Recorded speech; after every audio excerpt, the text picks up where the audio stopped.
Good morning all of you. My name is Mohini Chaudhary. Welcome to guide to success.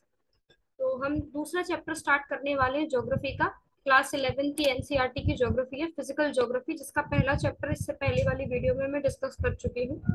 काफी छोटी सी video है, but मैंने जितने भी इम्पोर्टेंट कॉन्सेप्ट हैं उस चैप्टर से रिलेटेड उस वीडियो में समझा दिए। ठीक है, तो हम फर्दर दूसरा चैप्टर स्टार्ट करने वाले हैं। ठीक है, ये सेकेंड चैप्टर है, स्ट्रक्चर एंड फिजियोग्राफी। ठीक है, जो मेरा सोर्स होने वाला है इसको पढ़ाने का वो होने वाली है पीडीएफ। किसकी पीडीएफ है ये एनसीईआरटी की बुक की पीडीएफ है, क्लास 11th की। ठीक है, चैप्टर का नाम समझते हैं, structure and physiography. Structure and physiography पढ़ने वाले की अर्थ का हमारे ये जो बेसिकली, हम अर्थ का तो नहीं पढ़ेंगे, बस यहाँ पे जो इंडिया का स्ट्रक्चर है उसके बारे में बात करेंगे और फिजियोग्राफी की बात करेंगे। फिजियोग्राफी, इस वर्ड को ना आप पहले दो पार्ट में ब्रेक करें, फिजिकल और ज्योग्राफी, है ना, यही मतलब बनता है ना फिजियोग्राफी का।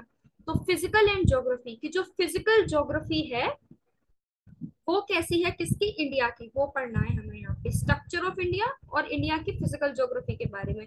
ये दो इंपॉर्टेंट चीजें जो हमें इस चैप्टर के थ्रू पढ़नी है। ठीक है, चैप्टर काफी बड़ा है, तो चैप्टर की जो वीडियोस है वो काफी हो जाएंगी, क्योंकि इसमें एक एक लाइन में इंफॉर्मेशन है, तो वो एक वीडियो में कवर करना उतनी सारी इंफॉर्मेशन को ऑलमोस्ट इम्पॉसिबल है। ठीक है, स्टार्ट करते हैं। अच्छा, बुक बहुत इंपॉर्टेंट है, बुक आप खोल लें अगर आपके पास बुक है तो। ठीक है, और नहीं है तो आप पीडीएफ भी डाउनलोड कर सकते हैं। अब इसमें कुछ जर्नल सी इंफॉर्मेशन दे रखी है जो एज पर किसी एग्जाम के पर्सपेक्टिव से इंपॉर्टेंट नहीं है, बट एक बेसिक नॉलेज के लिए इंपॉर्टेंट है। Do you know that our earth has also a history? ठीक है, एक सिंपल से क्वेश्चन से स्टार्ट किया है। एनसीईआरटी का स्टाइल है, जितने भी चैप्टर्स होते हैं वो एक क्वेश्चन से ही स्टार्ट करता है।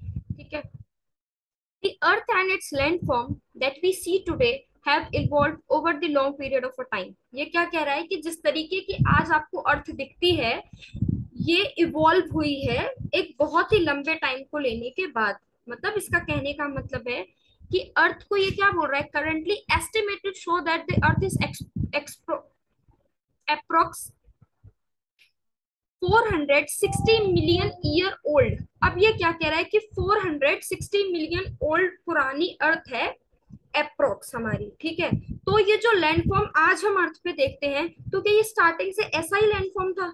ये बोल रहा है ऐसा स्टार्टिंग से लैंडफॉर्म है नहीं। क्यों? क्योंकि वो लैंडफॉर्म क्या है, टाइम टू टाइम इवॉल्व हुआ है।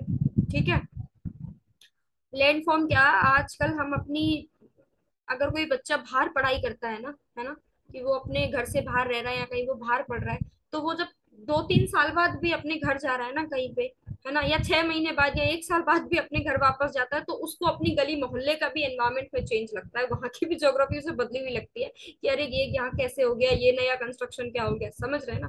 तो वो क्या है, चेंज तो प्रकृति का नियम है। तो जब वहां हो सकता है तो इतने सालों में चेंज नहीं हुआ होगा, ऑब्वियस सी बात है, चेंज तो होना ही है। तो वो क्या है, टाइम टू टाइम इवॉल्व हुआ है।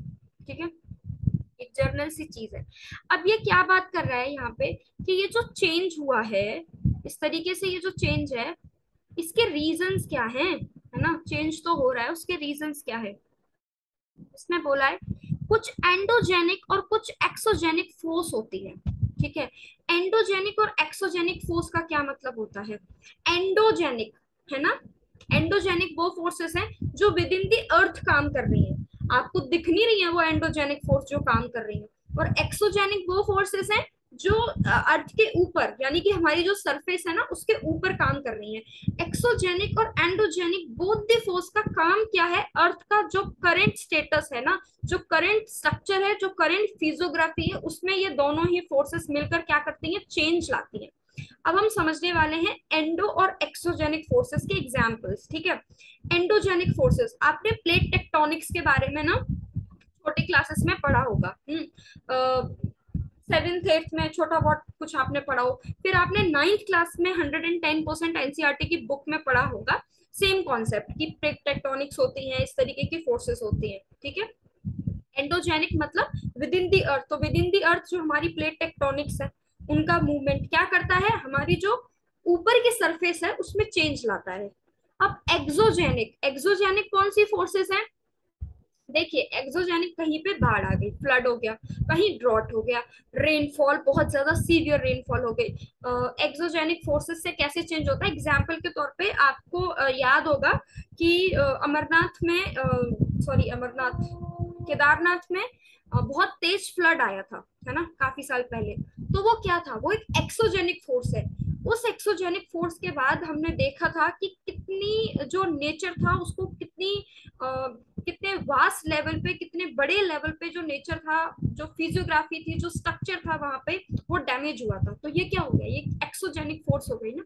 अब ऐसी एक्सोजेनिक जो है वो डैमेज भी कर सकती है, और ऐसी एक जो एक्सोजेनिक जो फोर्सेस हैं वो कुछ चेंज भी कर सकती है। जैसे कोई रिवर होती है, ठीक है, आप अक्सर अपने घर में ना किसी आपके दादा दादी या उनसे कभी आपने ऐसे सुना हो कि पहले ये नदी यहाँ से बहती थी लेकिन अब ये नदी थोड़ा पीछे से बहती है। वो क्या है, वो एक एक्सोजेनिक फोर्स हुआ ना, कि कभी बाढ़ आई, कभी फ्लड आया, तो जो नदी ने क्या किया, अपना जो कोर्स है उसको चेंज कर लिया है ना। तो वो एक एक्सोजेनिक फोर्स हो गया। एक एक्सोजेनिक फोर्स की वजह से स्ट्रक्चर किसी पर्टिकुलर जगह की जो ज्योग्राफी है उसमें चेंज आया है। आई होप आपको एक्सोजेनिक और एंडोजेनिक फोर्स क्लियर हो गए हो, ठीक है, कि with in the earth is endogenic forces and exogenic forces जो अर्थ के ऊपर से काम कर रही हैं, और ये दोनों ही फोर्सेस क्या कर रही हैं, अर्थ का जो फिजिकल और जो फिजिकल स्ट्रक्चर है उसमें चेंजेस लाने की कोशिश कर रही हैं। अब जैसे इन्होंने लिख रखा है बुक में, आप यहाँ पढ़ सकते हैं, these forces play a very significant role in giving the shape to the various surface and the sub surface features of the earth. ठीक है जी, यही तो हम पढ़ रहे हैं ना, किस तरीके की फोर्सेस क्या करती हैं, जो अर्थ के फीचर्स हैं, जो स्ट्रक्चर्स हैं, उनमें चेंजेस लाने की कोशिश करती हैं। इन्होंने वही चीज बोली है यहाँ पे कि do have already studies the tectonic plate. हाँ भाई, हमने पढ़ा है टेक्टोनिक प्लेट्स के बारे में, छोटे क्लासेस में पढ़ते हैं ना, with in the earth tectonic plates होती हैं जिनके मूवमेंट होते रहते हैं, और उन मूवमेंट्स की वजह से नए नए लैंडफॉर्म बनते रहते हैं। Although is a very time taking process, आज मूवमेंट होके आज ही लैंडफॉर्म जो है नया रूप नहीं ले लेगा। जो इम्पोर्टेंट चीज है मैं उसको आपको पढ़ाती हूँ यहाँ पे। जैसे इन्होंने क्या बोला है, do you also know that it was much larger in the size, Australian plate was the part of it. इसने क्या बोला है, यहाँ से पढ़ो, do you know that Indian plate to the south of the equator, कि ये जो इंडियन प्लेट है, जो हमारी इंडियन प्लेट है आज जिसके ऊपर हम, वो कहाँ पे थी, वो south to the equator. Equator क्या है, ट्रॉपिक ऑफ कैप्रिकॉन, इंडिया को बीच में से आपने लाइन देखी होगी मैप में काट के जाता है, that tropic of Capricorn. India के नीचे से आपने एक लाइन देखी होगी जिसको हम कहते हैं 0 डिग्री इक्वेटर। अब ये क्या कह रहा है यहाँ पे, कि ये जो इंडिया की प्लेट थी वो इक्वेटर के साउथ में थी। इक्वेटर के साउथ में, वो जो है वो प्लेट जो थी वो इक्वेटर के साउथ में थी, ठीक है। कौन सी, इंडियन प्लेट। और किसका पार्ट थी, ऑस्ट्रेलियन प्लेट का थी, ठीक है। ऑस्ट्रेलियन प्लेट का वो पार्ट थी। हुआ क्या कि ऑस्ट्रेलियन प्लेट में से दो डिवीजन हुए। एक जो प्लेट थी वो नॉर्दर्न साइड चली गई, ऑस्ट्रेलियन प्लेट, और जो हमारी प्लेट थी वो ऊपर की साइड आ गई, ठीक है ना, आई एम करेक्ट, नहीं, give me a second. Do you know that it was the larger in the size an Australian plate, ठीक है, ऑस्ट्रेलियन प्लेट उससे लार्जर इन साइज थी। More in this plate is broken into many part and Australian plate move toward the south eastern direction. जो Australian plate थी वो कहाँ चली गई, वो साउथ ईस्टर्न डायरेक्शन में चली गई, ठीक है ना। और जो इंडियन प्लेट थी वो नॉर्थ ऊपर की तरफ आ गई। आज भी हम मैप में देखते हैं तो ऑस्ट्रेलिया कहाँ है, वो साउथ ईस्टर्न डायरेक्शन में है। साउथ तो वो नीचे वाला होगा, ईस्टर्न क्यों, क्योंकि वो इधर साइड में, वेस्ट साइड में नहीं है, तो साउथ ईस्टर्न डायरेक्शन में हो गया। और इंडिया की जो प्लेट थी वो टूट के कहाँ आ गई, वो नॉर्थ डायरेक्शन में आ गई, तो वो वहां पे शिफ्ट हो गई। ये हमने प्लेट्स के बारे में पढ़ लिया कि भाई प्लेट्स का इस तरीके से मूवमेंट हुआ है। हम्म, ठीक है, हमने इंडोजेनिक एक्सोजेनिक फोर्सेस के बारे में पढ़ा है, प्लेट्स के बारे में पढ़ा है कि प्लेट्स का किस तरीके से इफेक्ट होता है किसी भी लैंडफॉर्म को बनाने में, ठीक है। अब यहाँ पे हम क्या पढ़ने वाले हैं, India can be divided into the 3 division. India को हम 3 डिवीजन में जो है बांट सकते हैं व्हेन वी टॉक अबाउट इस ज्योग्राफिकल रीजन, ठीक है। जब हम ज्योग्राफिकल रीजन की बात कर रहे हैं तो हम किस में बांट सकते हैं, एटलीस्ट 3 ज्योग्राफिकल रीजन में बांट सकते हैं, है ना। अब हम वो 3 ज्योग्राफिकल रीजन देखने वाले हैं कि भैया वो कौन से 3 ज्योग्राफिकल रीजन है, ठीक है। पहला आप यहाँ देख सकते हैं, दैट इज नंबर 1, इसको हम कहते हैं peninsular block. Second we have the Himalaya and the other peninsular mountains. उसके बाद हम बात करेंगे दैट इज इंडो गंगा और इंडो गंगा और ब्रह्मपुत्र के प्लेन्स। ठीक है, अब ये तीन चीज हो गई यहाँ पे। चलिए, अब सबसे पहले हम एक एक करके इन टॉपिक्स को डीप में पढ़ने की कोशिश करेंगे। As I tell you in the starting of the video की वीडियो चैप्टर बहुत लेंदी है, और अगर एक एक चीज को इसमें हम कवर करेंगे ना तो वो काफी टाइम लेने वाला है। अब पेनिनसुलर ब्लॉक के बारे में पढ़ने वाले हैं। इसमें क्या लिखा है पेनिनसुलर ब्लॉक के बारे में? The northern boundary of the peninsular block may be taken as an irregular line running from the Kutch, words पे ध्यान देना, running from the Kutch along with the western flank of the Aravalli range near Delhi and then roughly parallel to Yamuna Ganga as far as the Rajmahal and Ganga of Delta। ठीक है, देखिए ये क्या बता रहा है, ये हमें बता रहा है कि जो पेनिनसुलर ब्लॉक है वो है क्या, कहां से कहां तक उसका एक्सटेंट है इंडिया के मैप पे, कौन कौन से एरियाज हैं जिनको वो कवर करता है। ठीक है, तो मेरे ख्याल से ये आपको मैप से थोड़ी अच्छे से समझ में आ सकता है। एक सेकेंड, सबसे पहले तो आप प्लेट टेक्टोनिक्स देख लें जिनके बारे में बता रही थी कि कुछ इस तरीके का था, फिर एक सेकेंड इस तरीके से डिसइंटीग्रेशन हुआ, प्लेट्स का मूवमेंट हुआ, फिर ये मूवमेंट हुआ है, और जो हम बात कर रहे हैं ना कि फाइनल शेप क्या हुआ है, जो ऑस्ट्रेलियन प्लेट है गाइस वो ये गई, और ये कहाँ है, ये बिल्कुल साउथ, और ये आ गई यहाँ पे साउथ ईस्टर्न डायरेक्शन में, और हमारी प्लेट कहाँ चली गई, इंडिया की नॉर्थ डायरेक्शन में। तो इस तरीके से प्लेट टेक्टोनिक्स का मूवमेंट हुआ है, और वो प्लेट टेक्टोनिक्स के मूवमेंट की वजह से ही आज जो हमारी पोजीशन है वो ये है। ठीक है, मैं पेनिनसुलर ब्लॉक की बात कर रही थी। ये मैप देखें, मैप में क्या लिख रहा था कि रन ऑफ कच्छ से होकर, यहां से अब रन ऑफ कच्छ गुजरात में आता है, run of Kutch, run of Kutch से होकर अरावली हिल्स को टच करके, दिल्ली को टच करने के बाद यमुना और गंगा के प्लेन के पैरेलल, यमुना गंगा यहाँ बहती है ना, ये देखिए गंगा यमुना ये यहाँ बह रही है ना, इसके पैरेलल, पैरेलल क्या होता है, पढ़ा होगा पैरेलल क्या होता है, वो बराबर में जो लाइनें चलती है, मतलब उसके पैरेलल वो चलता है। ऐसा नहीं है कि जो पेनिनसुलर है, जो peninsular part of the India है वो कहीं ना कहीं यमुना और गंगा के प्लेन में आ रहा है, नहीं, वो प्लेन का एरिया नहीं है यमुना गंगा के, वो उसके पैरेलल चलता है, साथ के साथ चल रहा है उसके। ठीक है, तो उसके पैरेलल होते हुए ये एक ब्लॉक बनाता है। ठीक है, ये उसका एक्सटेंट हो गया कि वो रन ऑफ कच्छ से स्टार्ट हो रहा है, अरावली को टच कर रहा है, दिल्ली को क्रॉस कर रहा है, लेकिन यमुना गंगा के प्लेन के पैरेलल चल रहा है। ठीक है, और ये जो पूरा पोर्शन है ना, ये जो वी शेप इंडिया है, पूरा आप वी शेप इंडिया लगा लें, ये पूरा वी शेप इंडिया ऊपर से रन ऑफ कच्छ अरावली को टच करते हुए, some portion of Rajasthan is also the part of the peninsular India. ठीक है, ये जो है वो पेनिनसुलर इंडिया को बनाता है, ये जो पोर्शन है पूरा इसको पेनिनसुलर इंडिया कहते हैं। ठीक है, चलिए अब बुक से पढ़ते हैं। यही मैंने बताया ना आपको कि रन ऑफ कच्छ से होते हुए अरावली को टच करते यमुना गंगा के जो प्लेन्स है उनके पैरेलल जाते हुए आपको पेनिनसुलर देखने के लिए मिलता है। ये इसका एक एक्सटेंट बताया है। एक्सटेंट में काफी चीजें, एज फार एज राजमहल हिल्स, राजमहल हिल्स आपकी बिहार की साइड है, उसको टच करते हुए, है ना, गंगा डेल्टा के पास होते हुए। अपार्ट फ्रॉम दीज इन्होंने कुछ और चीजें बताई हैं कि मेघालय का जो प्लेट्यू है इन दी नॉर्थ ईस्ट, है ना, इन राजस्थान वेस्ट ऑल्सो एक्सटेंशन, मैंने बताया था ना, राजस्थान वेस्ट का जो कुछ पार्ट है उसको भी हम पेनिनसुलर का एक्सटेंशन मानते हैं। तो इस तरीके से ये जो पेनिनसुलर है वो एक ओल्ड ब्लॉक है। ठीक है, ये उसका एरिया का एक्सटेंशन है, जिसे आप यहाँ से याद कर सकते हैं, याद ही करना पड़ेगा, रटना ही पड़ेगा इसको, और मैप से आप समझेंगे तो समझ में भी जल्दी आ जाएगा और याद करने में भी आपको हेल्प हो जाएगी।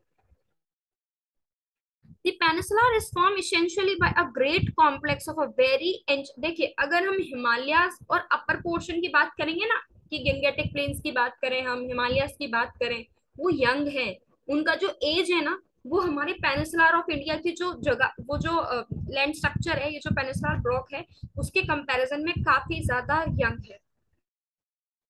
ठीक है, उसके कंपैरिजन में ये काफी ज्यादा यंग देखने के लिए आपको मिलेगा। Which constitute the major part of it, ठीक है, peninsular block is seen standing like a rigid block with the exceptions of some of the western coast with submerge in the, देखिए वैसे तो पेनिनसुलर जो है वो एक रिजिड रॉक की तरह है, उसकी जो एज है वो age compare to Himalaya Gangetic plain जो है वो काफी ओल्ड है, पुराना है, एक बहुत ही पुराना आप लैंड एरिया उसे कंसीडर कर सकते हैं। कुछ बिगड़ा भी नहीं है, एज इट इज है, बट एक चीज उसमें एक्सेप्शन है कि वेस्टर्न कोस्ट विथ समर्स, अरे आपने सुना होगा कि जो वेस्टर्न कोस्ट है ना, गुजरात के नीचे का जो पूरा एरिया आ रहा है ना, महाराष्ट्र, उधर का जो सबमर्ज बताते हैं कि वो जो पोर्शन है वो समुद्र में क्या है, सबमर्ज हो चुका था, जैसे कहते हैं द्वारिका जो है वो समुद्र में सबमर्ज हो गई थी, तो बस उसी पोर्शन की ये बात कर रहा है। ठीक है, ओके, काफी रिजिड ब्लॉक है और एक्सेप्शन मैंने आपको बता दिया। ठीक है, beneath in the sea, some of the other part is changed due to the tectonic activity without affecting the original basement। कुछ चेंजेस और आए हैं टेक्टोनिक प्लेट की वजह से, आते भी रहेंगे नो डाउट। जब टेक्टोनिक प्लेट का मूवमेंट समथिंग इसकी वो बंद नहीं होने वाला है। अगर मैं आपसे बोलूं कि भैया जो एक्सोजोनिक हमारी जो वो है फोर्सेस हैं वो बंद हो जाएंगे, हो जाएगा क्या? बारिश आनी बंद होने वाली है क्या? नहीं होने वाली ना। कि हीट ऑफ द सन है, एक दिन उठ के देखा कि नहीं आज तो सूरज गर्मी नहीं दे रहा है बस निकल रहा है, ऐसा नहीं होगा, देगा, है ना। फ्लड है, वॉल्केनिक इरप्शंस है, ये समथिंग कॉन्टिन्यूस एक साइकिल है, बंद नहीं होने वाली।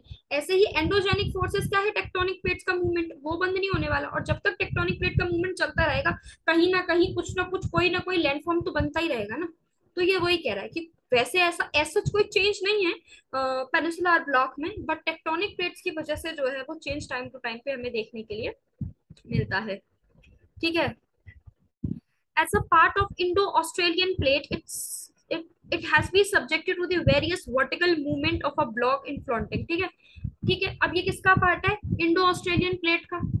स्टार्टिंग में ही बताया था जी कि एक ऑस्ट्रेलियन वो जो प्लेट थी उसमें से टूट कर इंडिया जो है वो नॉर्थ में आ गया और वो साउथ उसमें साउथ ईस्ट पोर्शन में चला गया, तो उसका पार्ट है। तो उसकी वजह से कुछ वर्टिकल मूवमेंट्स उसे झेलने के लिए मिलते हैं। The rift valley of Narmada and Tapi and Mahanadi और सब।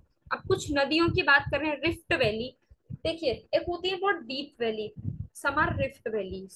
ठीक है, ये रिफ्ट वैलीज आपको देखने के लिए मिलती हैं। अब ये कुछ फीचर्स बता रहे हैं इसकी, किसके? पेनिनसुलर ब्लॉक के। नर्मदा, तापी, महानदी, सतपुरा ब्लॉक्स, इस तरीके की कुछ सतपुरा जो हिल्स है, इस तरीके की हिल्स है, हिल्स इससे भी ज्यादा है, most consistently reflected mountains like Aravalli hills. ठीक है, नाला महा क्या है ये, हाँ, और उसके बाद भी है जवती हिल्स, काफी सारी इसके अंदर मतलब उसके फीचर्स है ना। जैसे नदी बता दी हमने कि नर्मदा है, रिफ्ट वैली क्रिएट करती है, महानदी है, तो इस तरीके से कुछ हिल्स हैं इसके अंदर। हाँ, वो भी एक एक हिल का नाम याद रखना जरूरी नहीं है, बट उसकी थोड़ी बहुत लोकेशन हमें पता होनी चाहिए कि महेंद्रगिरी हिल्स कहाँ है, नर्मदा हिल्स कहाँ है, ये डिफरेंट डिफरेंट रेंजेस हैं वो कहाँ पर है। The river valley were the river valley here are shallow with the low granite, मतलब क्या होता है कि ये क्या बोल रहा है कि जो रिवर वैली है कहाँ की, पेनिनसुलर की, वो काफी शैलो है। शैलो क्यों है? डीप वैली किसकी है? गंगा की रिवर वैली होगी वो डीप है ना। यमुना की जो रिवर वैली है वो डीप है, क्यों है? क्योंकि उनका जो ओरिजिन है ना वो काफी बड़े क्या काफी हाई जो माउंटेन्स है ना, जिनकी पीक्स बहुत हाई है, जो यंग माउंटेन्स हैं, जो बहुत ही ज्यादा हाइट वाले माउंटेन्स हैं, उनकी जो रिवर वैली होगी वो ऑब्वियसली डीप होगी। लेकिन जिनकी हाइट कम है, अब जो हिल्स हमारी जैसे सतपुरा हिल्स है, अरावरी हिल्स है, महेंद्रगिरी हिल्स है, इनकी ये जो हाइट है वो कम है ना। इतने टाइम से ये क्योंकि ओल्ड भी ज्यादा है, हाइट भी कम हो गई है, इनका डिसइंटीग्रेशन होता ही रहता है पानी के साथ ना। तो उसके चक्कर में क्या है कि रिवर की जो वैली है वो शैलो है, और दूसरा इनका जो शैलो का एक और, हाँ, रिवर जो वैली है उनकी वो टाइम टू टाइम पानी जो है, जो सैंड है, जो रॉक्स हैं, वो with the flow of water जो है वो बहा के लेके जा रही है ना। तो इसकी वजह से जो रिवर वैली है वो शैलो है। बाकी इसमें सच कुछ नहीं दे रखा है। हाँ, the most of the east flowing river from the delta before entering the Bay of Bengal, की डेल्टा वाज एक्सटेंड। देखो जितनी भी ईस्ट, ज्यादातर पेनिनसुलर में हमको ईस्ट फ्लोइंग रिवर मिलेंगी। ठीक है, ईस्ट फ्लोइंग रिवर मतलब कि रिवर बहती जो अपना पानी है उसको कहाँ पे छोड़ने वाली है जी? बे ऑफ बंगाल में, अरेबियन सी में कम, यानी कि वेस्ट से ईस्ट की तरफ रिवर आपको ज्यादा फ्लो होती हुई दिखाई देंगी। रीजन, अगर हम पेनिनसुलर ब्लॉक की बात करेंगे, हल्का सा टिल्ट बोलते हैं कि है टुवर्ड वेस्ट टू ईस्ट, ठीक है, थोड़ा सा टिल्ट है। तो टिल्ट होने की वजह से क्यों क्या है कि जो रिवर्स है वो यूजुअली ईस्टर्न साइड पे ज्यादा बहती हैं। एक्सेप्शन कुछ हैं, जैसे कि आप कुछ नदियों के नाम जान सकते हैं, Mahanadi, Krishna, Kaveri, Godavari, that some important, जिनमें कुछ एक्सेप्शन है। चैप्टर बहुत बड़ा है, अगर मैं सारे टॉपिक्स को इसमें कवर करूंगी तो बहुत ज्यादा टाइम लगने वाला है, इसलिए डिफरेंट डिफरेंट टॉपिक्स पे डिफरेंट डिफरेंट दिन ही मैं आपकी वीडियोस बना सकती हूँ, क्योंकि एक वीडियो में आपको भी पढ़ने में प्रॉब्लम होगी और मुझे भी इसे इस तरीके से डिटेलिंग में पढ़ाने में जो है वो प्रॉब्लम होगी। इसलिए हौश पौश भी काफी हो जाता है जब आप एक साथ इतना ज्यादा मटेरियल पढ़ते हैं, बिकॉज इसमें काफी ज्यादा लर्निंग भी है। सिर्फ अंडरस्टैंडिंग तो है ही, अंडरस्टैंडिंग के साथ साथ जो रोट लर्निंग है ना, जो आपको इसे रटना है, वो भी काफी है। तो ठीक है, अब जो नेक्स्ट वीडियो होगी मैं नेक्स्ट टॉपिक पे बनाऊंगी, that is Himalayas and the other peninsular mountain, जिसमें हम हिमालयास की बात करेंगे और बाकी के जो भी पेनिनसुलर माउंटेन्स हैं उनके बारे में बात करेंगे। ठीक है, थैंक यू फॉर वॉचिंग।